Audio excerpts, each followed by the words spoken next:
Who am I to offer you a blessing? Toward the end of the service, you'll be invited to come forward to receive a touch of clay and water on your forehead or hand. It's a tradition we've had for several years now, an Earth Day blessing. In the first year, the topic of the sermon was water.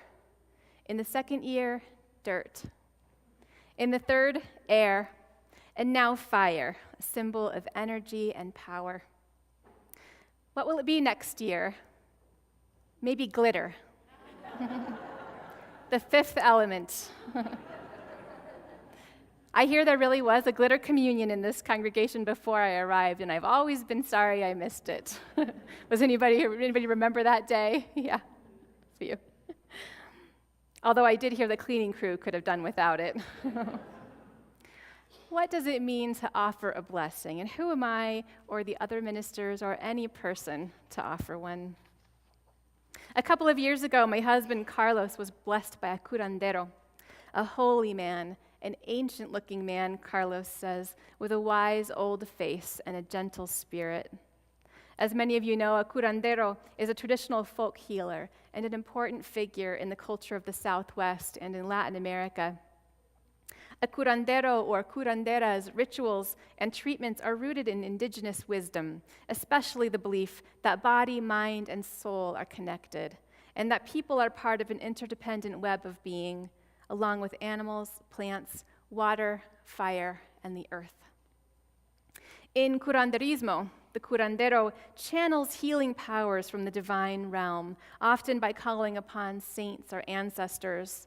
The curandero blessed Carlos with a touch, with words, with prayer, symbolic foods, and confetti, which was to be sprinkled around our home.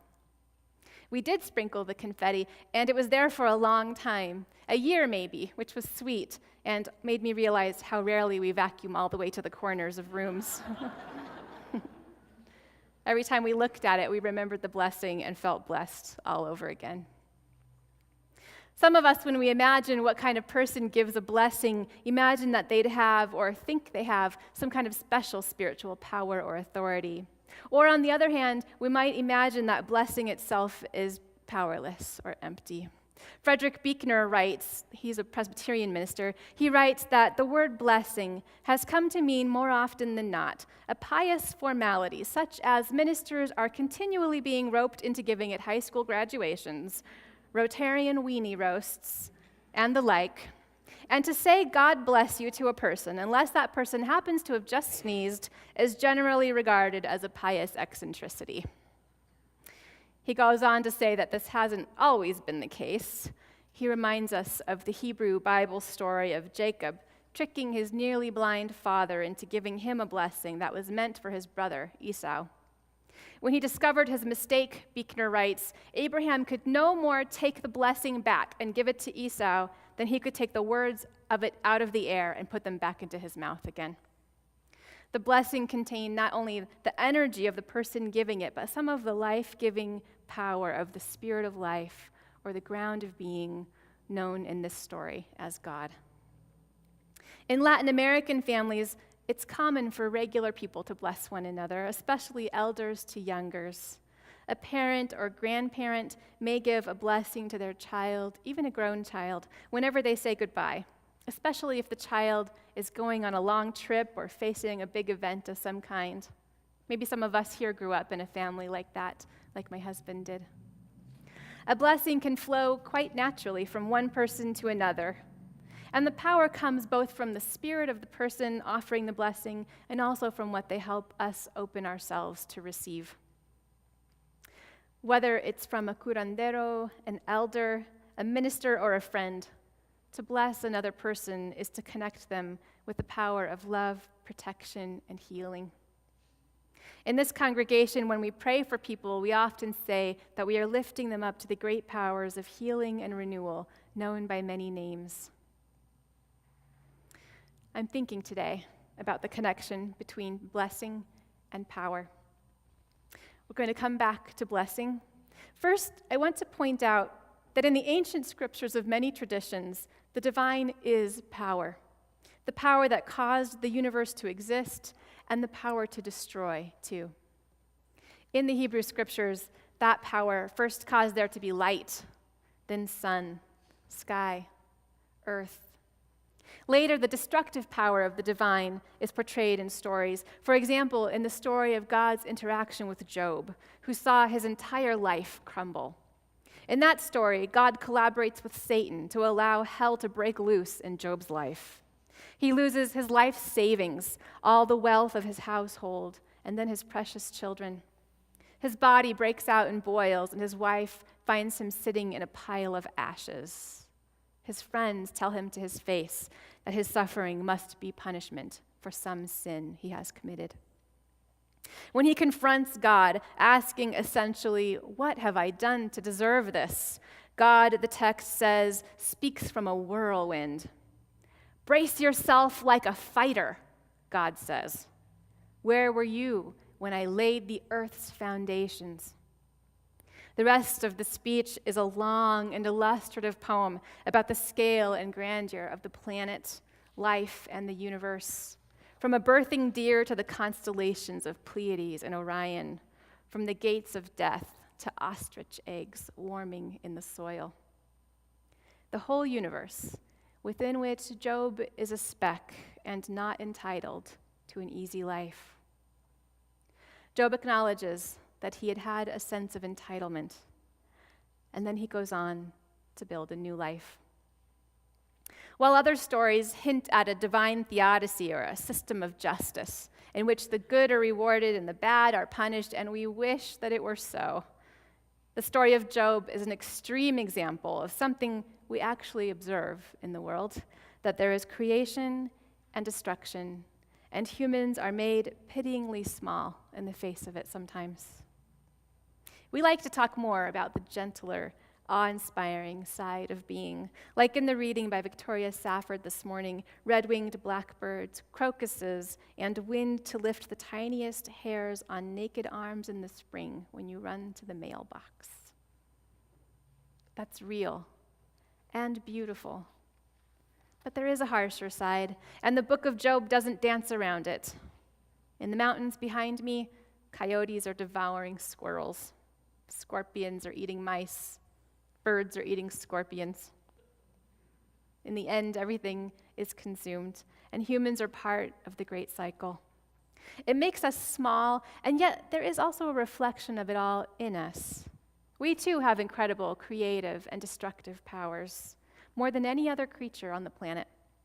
We turn rivers into lakes and develop technologies that allow us to speak almost instantly to someone on the other side of the planet.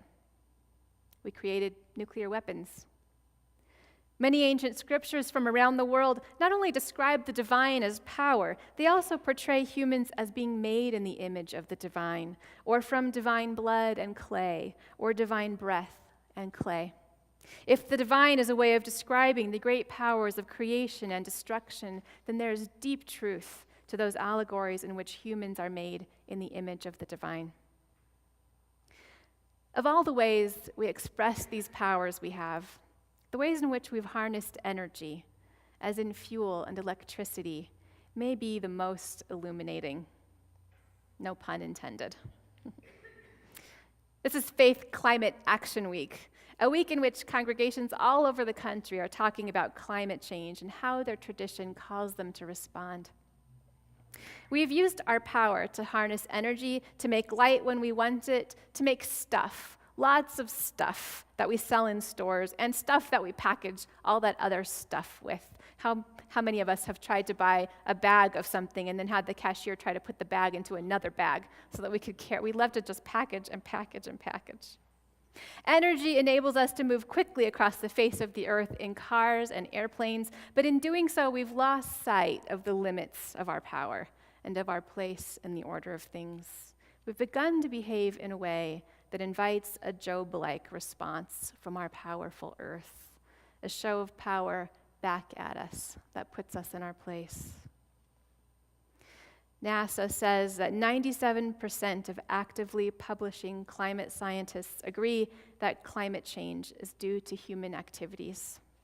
There's clear scientific consensus that this is the case. Often in the media, though, one of the scientists who do not believe humans cause climate change is presented side by side with one of the vast majority who do, giving the impression that the debate's about 50-50. But that just isn't the case. There's a broad consensus. Humans cause climate change. We do it mostly by burning fossil fuels, like coal and oil.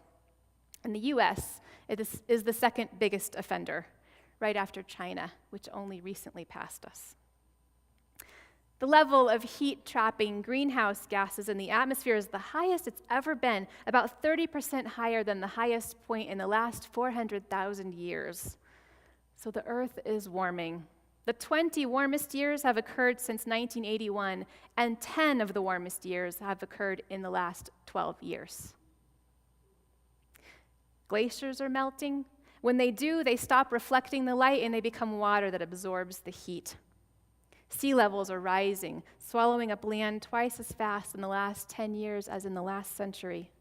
And the water patterns are changing all around the planet. Some places are flooding, while others become deserts. What will happen? Well, the Earth is going to go on.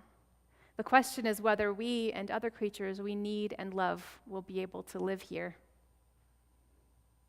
And in the nearer term, will we hasten and increase suffering? Will we make places on our planet filled in this moment with people like ourselves, raising their children, practicing their religion, making their breakfast? Will we make those places suddenly uninhabitable? Every major religion includes teachings about caring for the world and being good stewards for future generations. It's why religious organizations are particularly great places for addressing climate change. In Unitarian Universalism, this takes the form of our seventh principle, respect for the interdependent web of existence of which we are a part. Our interdependence extends not only horizontally around us, but also forward and backward in time. We inherited a planet with abundance and clean air. It is not moral for us to leave it used up with water scarcity and toxins for our grandchildren to deal with just so we can have a fatter economy and more stuff for a few more years. The good news is that we have the power to respond and adapt, and good things are happening. Climate change can be slowed by decreasing our dependence on fossil fuels through conservation and turning to renewable energy, wind energy, solar energy, like we have on the roofs of this church campus. In Colorado, I'll tell you, they are getting really creative about it. There's a wastewater treatment plant in Grand Junction, Colorado, that takes in 8 million gallons of raw sewage each day, what's flushed down the toilets and sinks, and processes it. That process used to result in a lot of methane being released, and that's another greenhouse gas like carbon dioxide. But they figured out how to process it further, turning it into natural gas, chemically identical to the stuff we find underground. NPR ran an article about it called From Poop to Power. The manager of the plant is really proud. He says the old process was not good for the environment and was the waste of a wonderful resource. That is the perfect job for that guy. We aren't quite that resourceful around here, but we First Unitarians practice our commitment to the earth by supporting the wildlife habitat that you can see out these windows. By having the solar panels, this sanctuary is certified LEED Platinum, the highest certification for environmental sustainability. We recycle, we compost, we're upgrading our thermostats. We are members of Interfaith Power and Light, an organization dedicated to the promotion of energy conservation and renewable energy. And everyone here is part of that by being part of First Unitarian. I'll bet in your personal lives, most of you also do something for sustainability, recycling or trying to conserve water. Some of us use bicycles or public transportation, and that also reduces your carbon footprint. Today, we invite you to do at least one more thing. In particular, I hope you'll do one thing to join your voice to the chorus of people who are telling local and national leaders to also respond to climate change, because it's those big-scale changes that are going to make the difference we need. So if you can't afford solar panels or you don't own your home, that's okay. There are other things that you can do. Our congregation's EarthWeb team, which leads us in environmental action, has created a nice fair in the courtyard today where you can find sustainability pledges with the group Transition ABQ, as well as petitions supporting strong methane protections and postcards to senators that you can sign, urging support of the Green Climate Fund, and more. I want to close with a poem by Rabbi Arthur Waskow, who writes, "We are the generation that stands between the fires. Behind us, the flame and smoke that rose from Auschwitz and from Hiroshima, and from the burning of the Amazon forest. Before us, a nightmare of flood and of fire, the flame and the smoke that consume all earth. It is our task to make from fire not an all-consuming blaze, but the light in which we see each other fully, all of us different, all of us bearing one spark. We light these fires to see more clearly that the earth and all who live as part of it are not for burning. We light these fires to see more clearly the rainbow in our many-colored faces. Blessed is the one within the many. Blessed are the many who make the one," he writes. Blessed. One of the powers we have is to bless. We can choose to bless the world. We can bless and heal it, and we can bless one another by companioning each other. This includes especially when our personal lives may feel a bit Job-like. If you came today with some heavy burden or grief in your heart, then the blessing we are about to offer is especially for you. I invite you to receive it as a healing one. Just as there is hope for us to respond and adapt to climate change, so there's also hope beyond the other great unsettlings, fears, and sadnesses of our lives. And no one has to do it alone. The blessing is a touch of clay